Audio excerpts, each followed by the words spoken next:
नमस्कार साथियों, मिधांस की कहानियाँ यूट्यूब चैनल में आपका स्वागत है।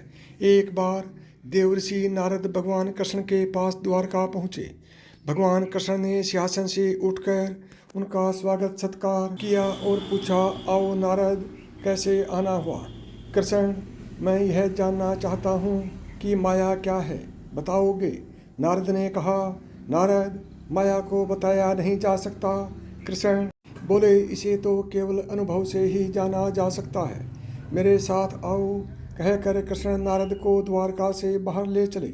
शीघ्र ही वे एक मृतस्थल में जा पहुँचे। मृतस्थल को देखकर नारद चौंके। बोले, कहाँ ले जाओगे मुझे प्रभु? भला इस मृतस्थल में माया का अनुभव कैसे होगा?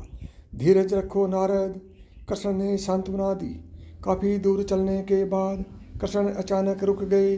गले पर हाथ रखते हुए उन्होंने कहा, अब और नहीं चला जाता। नारद, मेरा गला सूख रहा है।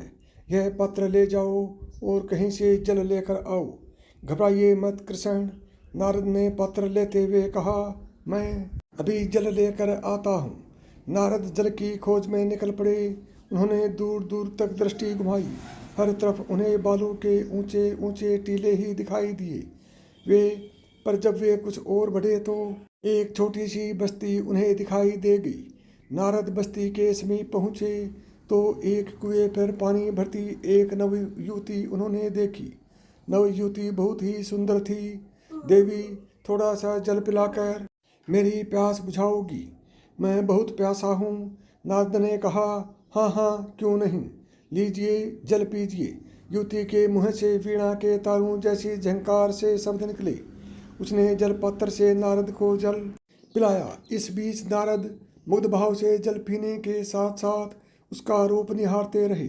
यह तो कोई देवी ही है, वह यह भी सोचते रहे। नारद उस सुंदरी के पीछे पीछे उसके घर पहुँचे। वहाँ एक अधेड़ आयु का पुरुष बैठा था। क्या आप ही इस घर के स्वामी हैं?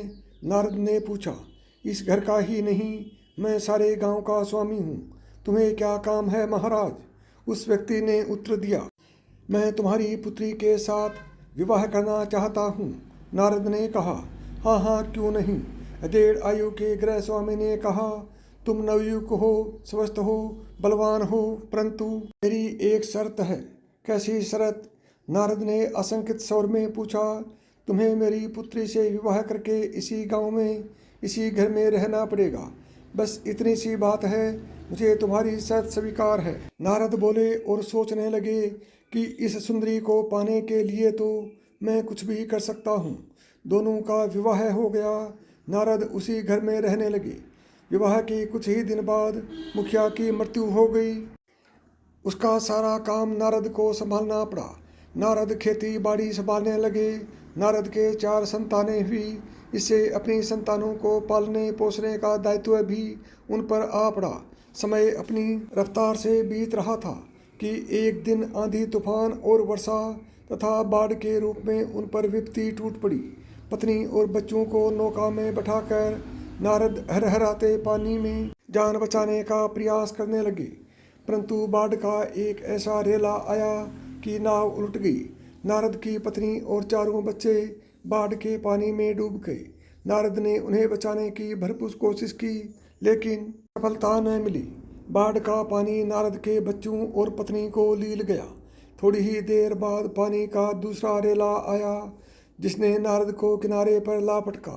तट पर पड़े नारद विलाप करने लगे, हाय दाता, यह क्या हो गया? पत्नी गई, बच्चे डूब गए। हाय, अब मैं अकेला जीवन जी कर क्या करूँगा? तभी उन्हें कृष्ण की आवाज़ सुनाई दी, नारद, मैं बहुत प्यासा हूँ, जल लाएं। नारद ने घूम कर देखा, सामने कृष्ण खड़े थे। नारद सुबकते से हुए बोले, कृष्ण, मेरी पत्नी, मेरे बच्चे सभी बाढ़ में बह गए, उन्हें फिर से जीवित कर दो। कृष्ण हंसे, बोले, नारद, किस भ्रम में हो? न कभी तुम्हारी पत्नी थी और न बच्चे, वह सब तो माया थी। नारद के मन पर छाया संताप मिट गया। उनका भ्रम टूट गया। उन्होंने हाथ जोड़कर कृष्ण को नमन किया। बोले, हे कृष्ण, तुमने मुझे ज्ञान देकर मुझ पर बड़ा उपकार किया है। अब मैं समझ गया हूँ कि जीवन स्वयं माया है, उसे छुटकारा पाना बहुत कठिन है। तुम्हारी कृपा हो तभी मनुष्य उस पर विजय प्राप्त कर सकता है। इसमें विशेष ध्यान रखने वाली बात है, माया का शाब्दिक अर्थ होता है अज्ञान। सृष्टि के पालनहार श्री हरि विष्णु जी अपनी माया से ही संसार को चलाते हैं।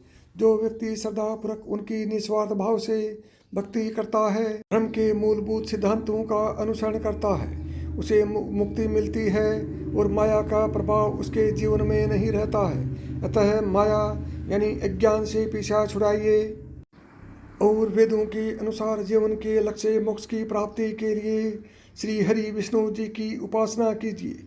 साथियों, यदि आपको मेरी बताई हुई बातें अच्छी लगी हों तो मिधांस की कहानियाँ यूट्यूब चैनल को सब्सक्राइब करें। नमस्कार दोस्तों, जय श्री कृष्ण।